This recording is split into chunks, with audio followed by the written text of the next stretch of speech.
Antártica, um vasto continente de gelo e tundra, em sua maioria inabitável. Como o maior e mais frio deserto do mundo, as temperaturas nos meses de verão raramente sobem acima de zero, e temperaturas de menos 30 graus Celsius são comuns durante o inverno.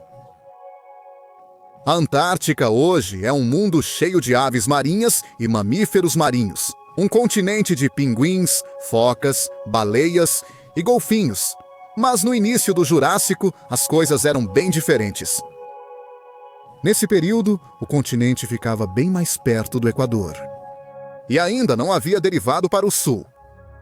O clima não era exatamente tropical, mas sim uma terra temperada de florestas frias, planícies e colinas.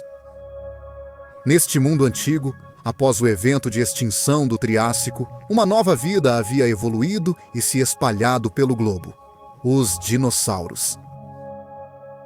O início do Jurássico presenciou o surgimento de muitas espécies de dinossauros, os animais que um dia dariam lugar ao poderoso tiranossauro e ao tricerátopo. Eles se espalharam pelo mundo nesse período, tornando-se o grupo dominante de animais no planeta Terra. Pode ser surpreendente saber que dinossauros já vagaram pela antiga Antártica, mas uma das espécies mais icônicas do início do Jurássico viveu aqui nessa época: o Criolophosaurus eleidae, o tema do vídeo de hoje.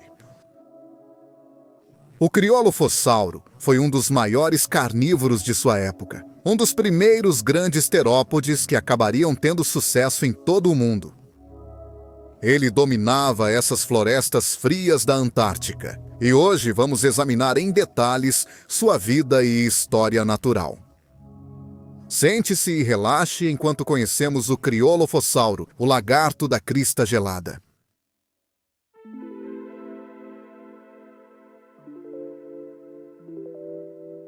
O Criolophosaurus era um neoterópode, membro do único grupo de terópodes que sobreviveu ao evento de extinção que eliminou 76% de toda a vida animal na Terra e cerca de 20% de todas as famílias animais.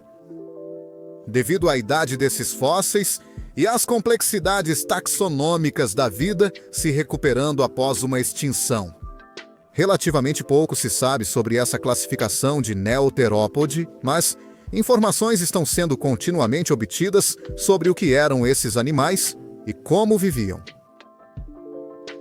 Criolophosaurus era um animal muito grande, em um mundo onde muitas espécies ainda eram relativamente pequenas, ainda se recuperando das perdas catastróficas do Antriássico. Acredita-se que o dinossauro tenha atingido um comprimento máximo de 7,5 metros do focinho à cauda, com a maioria dos espécimes medindo entre 6 e 7 metros, em média. Com base em estudos sobre o espécime holótipo do Criolophosaurus, o dinossauro provavelmente pesava entre 350 a 465 quilos, mas é provável que o espécime em questão não estivesse totalmente crescido. O dinossauro foi um dos maiores terópodes do início do período Jurássico e um dos primeiros a atingir esse tamanho. Apesar disso, era um animal bastante esguio, de corpo delgado, com pernas finas, uma cauda incrivelmente longa e afilada e braços relativamente longos para um terópode carnívoro.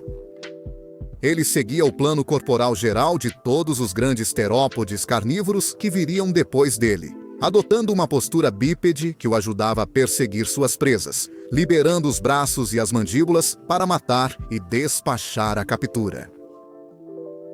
Talvez a característica mais intrigante do esqueleto do Criolophosaurus, no entanto, seja a crista que ficava no topo das órbitas oculares do crânio. A crista se eleva e se abre no topo, atravessando o crânio de lado a lado, diferente de outros terópodes, cuja crista segue o comprimento do crânio. A principal função dessa crista era a exibição.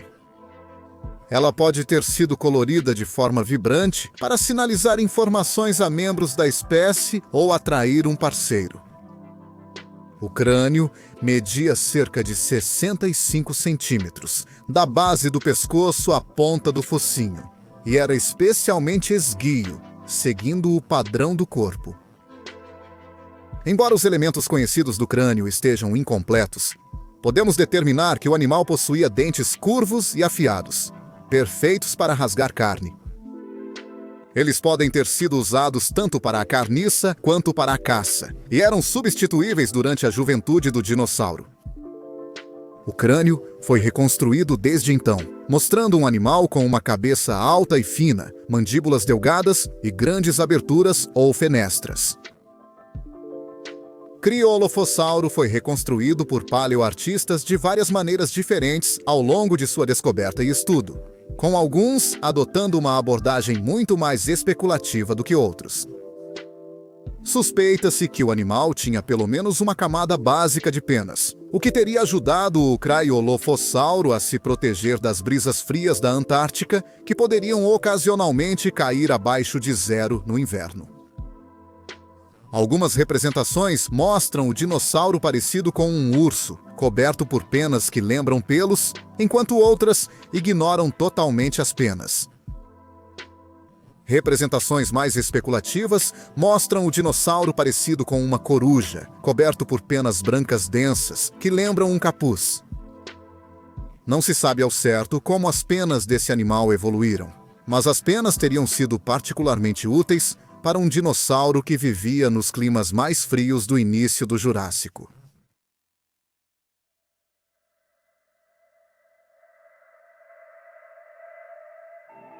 O Criolophosauro foi encontrado pela primeira vez nas rochas antárticas da Formação Hansen em 1991. A Formação Hansen está localizada nas Montanhas Transantárticas, uma cadeia que atravessa o continente desde o Cabo Adair, no norte, até Coatsland, no sul, basicamente dividindo a Antártica em uma região ocidental e outra oriental. O Criolophosauro foi encontrado especificamente durante o verão na face do Monte Kirkpatrick, na região da geleira Beardmore, da cadeia de montanhas, não muito longe do Polo Sul. Foi o paleontólogo americano William Roy Hammer quem descobriu o dinossauro, junto com David Elliott, um geólogo da Universidade Estadual de Ohio, enquanto escavavam afloramentos rochosos ao longo da geleira Beardmore. O fóssil foi encontrado a aproximadamente 4.000 metros acima do nível do mar, e mais de 2.000 quilos de rocha foram escavados da face da encosta da montanha ao longo do mês seguinte. O fóssil foi levado aos Estados Unidos, onde foi examinado em detalhes. As rochas escavadas continham mais de 100 ossos pertencentes ao Criolophosauro, que na época era apenas o segundo dinossauro a ser descoberto na Antártida, sendo o primeiro o herbívoro anquilosauriano Antarctopelta. Entre os ossos desse espécime holótipo de terópode estavam um crânio incompleto, 9 dentes, várias vértebras e costelas, segmentos dos quadris e pubis, e elementos das pernas, entre outros. Mais material seria escavado em 2003, exatamente no mesmo local, com mais restos descobertos 30 metros acima no mesmo pico. Criolophosaurus se revelaria ao mundo científico mais uma vez em 2013, quando fósseis de um segundo espécime foram descobertos. Uma vez que foi determinado o que Criolophosaurus realmente era, ele precisava ser nomeado e descrito formalmente. Hammer escolheu o nome Criolophosaurus, que traduzido do grego para o inglês significa lagarto da crista gelada, sendo gelada uma referência à sua descoberta na atual Antártica, crista, referindo-se à estranha protuberância no topo do crânio do animal, e o sufixo saurus, significando lagarto.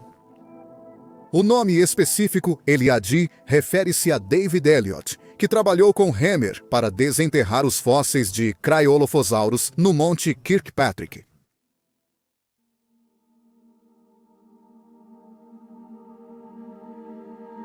Os restos de Criolophosaurus foram todos descobertos a aproximadamente 650 quilômetros do Polo Sul, nas rochas que hoje são conhecidas como Formação Hansen. Embora a região ainda fosse fria em comparação com o restante do mundo no início do Jurássico, ela não era congelante. Ventos frios geravam um clima temperado sazonal, diferente das regiões bem mais quentes que futuramente seriam a América do Norte. O clima foi descrito como comparável ao do Chile e do Peru atuais, as nações sul-americanas que ficam ao lado das regiões ocidentais da Cordilheira dos Andes. Temperaturas de congelamento provavelmente só eram atingidas nos meses mais profundos do inverno, ficando mais frias à medida que se viajava para o interior. O criolofossauro provavelmente vivia em florestas densas, e diversas espécies de plantas foram achadas nas rochas da Formação Hansen. Vestígios indicam troncos altos e grossos, geralmente de samambaias coníferas, hepáticas e pteridospermas. Plantas de água doce foram identificadas, indicando que provavelmente havia água presente durante todo o ano na antiga Formação Hansen, o que, por sua vez, resultou em um ambiente bastante úmido para o criolofossauro. Ao redor dessas florestas, formou-se uma grande ameaça natural: vulcões ativos. Muitos restos de plantas foram encontrados com evidências de carbonização, causada por incêndios florestais provocados por erupções vulcânicas na Formação Hansen. Essas erupções eram uma grande ameaça para os animais que habitavam essa terra antiga e provavelmente tiveram um grande impacto na distribuição e na população desses animais. Acredita-se que os dias variavam sazonalmente em duração, com as noites de inverno ficando muito mais longas do que as observadas no verão. O criolofossauro não era o único dinossauro presente na Formação Hansen, e várias espécies o acompanhavam nessas vastas e amenas florestas de coníferas. O segundo animal mais conhecido que viveu aqui é o glacialossauro, um dinossauro sauropodomorfo, semelhante em tamanho e forma ao famoso plateossauro do Triássico. Era um herbívoro de pescoço longo que pode ter servido de presa, embora uma presa desafiadora devido ao seu tamanho para o criolofossauro. Um animal assim não seria uma presa fácil e teria sido capaz de usar seus braços poderosos e seu peso corporal elevado a seu favor ao enfrentar um ataque, mesmo de um grande terópode. Na vegetação rasteira da Formação Hansen, outros carnívoros caçavam. Duas espécies de dinossauros terópodes indeterminados foram encontradas, ambas muito menores que o criolofossauro. Esses animais podem ter caçado as espécies menores de sauropodomorfos não identificados que foram encontrados na Formação Hansen, assim como uma espécie de sinapse do herbívoro semelhante a mamífero que foi descoberta na região. Enquanto esses animais caçavam no chão da floresta, pequenos pterossauros voavam pelas copas primitivas. Uma espécie não descrita de dimorfodôntido, um remanescente de um grupo de répteis voadores que era muito mais comum no Triássico, capturava invertebrados que zumbiam e vibravam na floresta ao amanhecer e ao entardecer. Parentes dos cupins e besouros atuais prosperavam aqui, enquanto minúsculos crustáceos flutuavam na água doce abaixo. Esses últimos teriam sido alimento rápido para várias espécies de peixes, embora nenhuma tenha sido descrita até agora na Formação Hansen.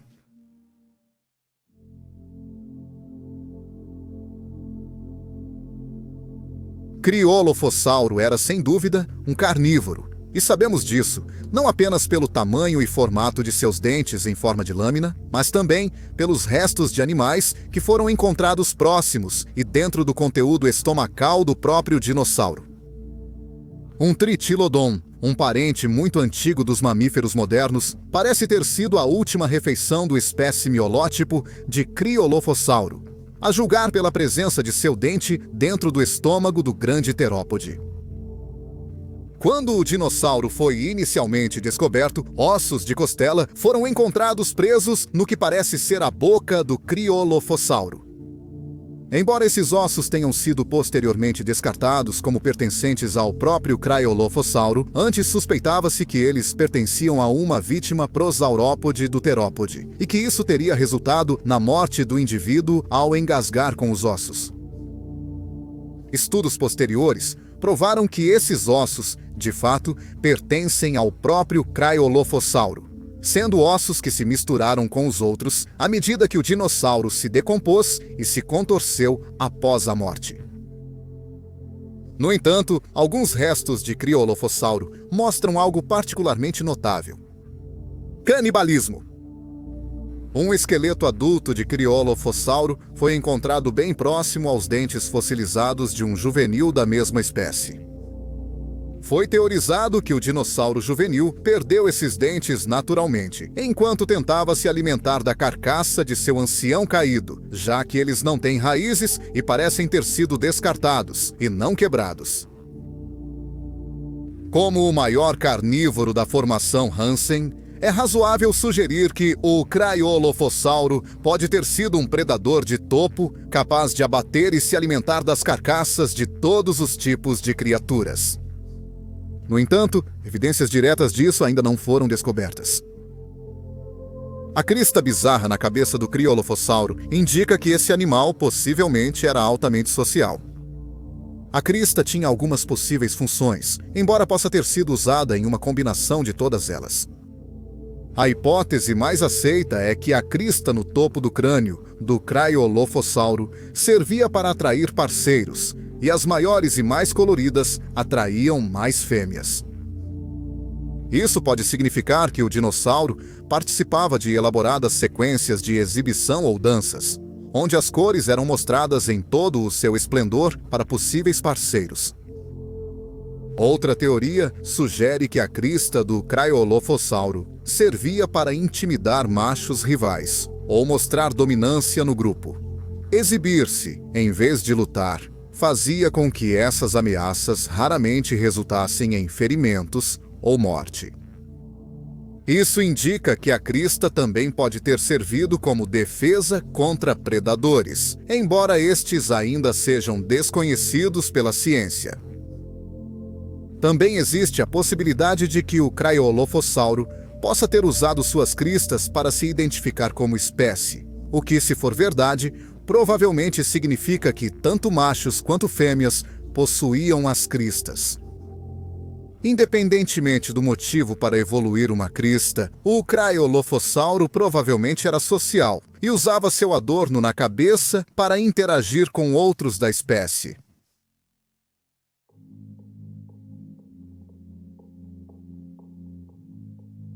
Embora os cientistas ainda não tenham classificado o Criolophosauro nos detalhes de famílias e subfamílias, ele foi identificado como um neoterópode, um clado de dinossauros terópodes que conseguiram sobreviver ao evento de extinção do Triássico e seguiram adiante durante o início do Jurássico. Ao final do início do Jurássico, todos os dinossauros neoterópodes haviam sido extintos, sendo substituídos por muitos dos grupos posteriores de terópodes que viriam a dominar o período Jurássico. Devido ao formato do crânio e ao período e pré-história em que viveu, os cientistas inicialmente presumiram que o Criolophosauro estava relacionado a terópodes do Jurássico, como o Alossauro ou o Ceratossauro, mas chegaram a uma conclusão diferente.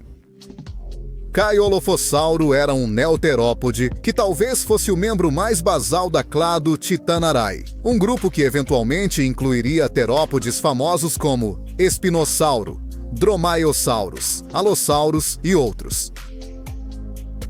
A clado Neoteropoda contém vários carnívoros bem conhecidos tanto do Triássico quanto do Jurássico, com os membros mais famosos sendo o Coelophysis e o Dilophosauro.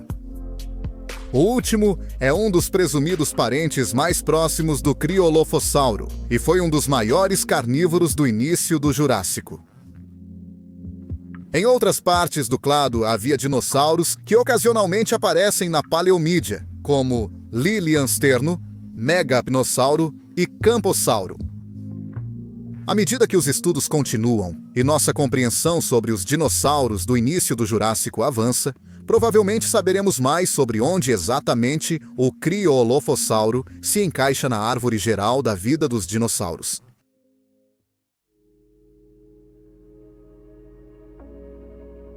São mistérios como a antiga floresta da Antártica e os dinossauros bizarros que viviam nela que tornam a paleontologia um assunto tão intrigante.